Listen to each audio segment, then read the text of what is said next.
আসসালামু আলাইকুম গাইস, সবাই ভালো আছেন? আলহামদুলিল্লাহ আমিও ভালো আছি।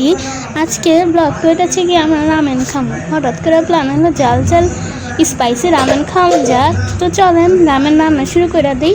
প্রথমেই চুলার মধ্যে বহাই দিলাম একটা বড় দেয়া হাঁড়ি, যেটার মধ্যে রামেন রান্নু। তো বহাই দিলাম, দেখেন একদম রামেন রামেন মানে কী যে মজা, আপনারা না খেলে বুঝবার পারবেন না।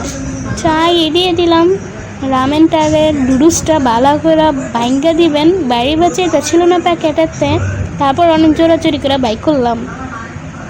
চলেন দিয়ে দিই প্যাকেটটাতে বাইক করে যুদ্ধ করে বাইক করে দিতেছি।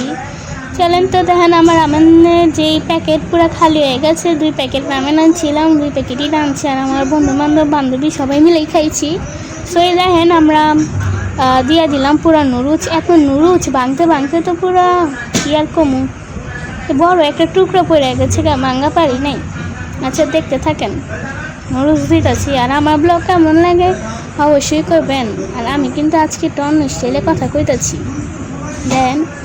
দেখেন আমার নুডলস তো সেই 7টা প্যাকেটটা ছিল, 8টা প্যাকেটে দিয়ে দিছি। তারপর স্পাইসি যে মশলাটা, ওটা না দিলে তো আর স্পাইসি নুডলস হইব না।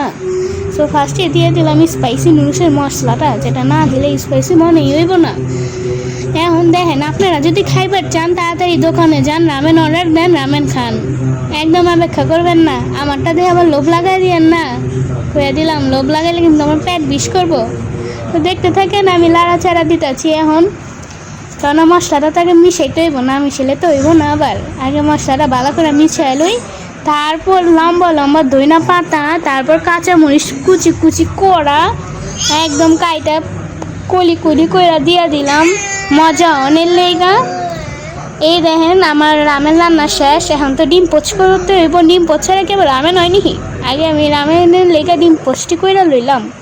দেখেন তো কত সুন্দর লাগতেছে ডিম পোচটা। আমি কিন্তু একদম কাঁচা কাঁচা ডিম পোচ খেতে পছন্দ করি। ডিমটা উঠায় লইলাম অনেক কষ্টে। দেখেন ডিমটা কত সুন্দর হয়েছে। এমনি কারা কারা বাজবার পারেন অবশ্যই আমার কমেন্টে এসে কয়ে যাবেন।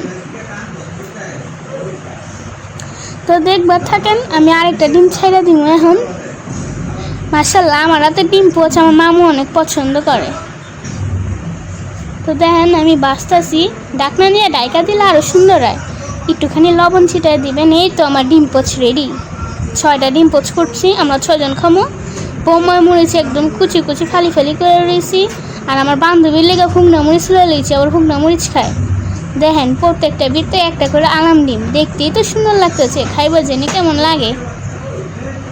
তো দেখেন কত সুন্দর করে দিয়া দিতেছি এক একটা ভিতরে।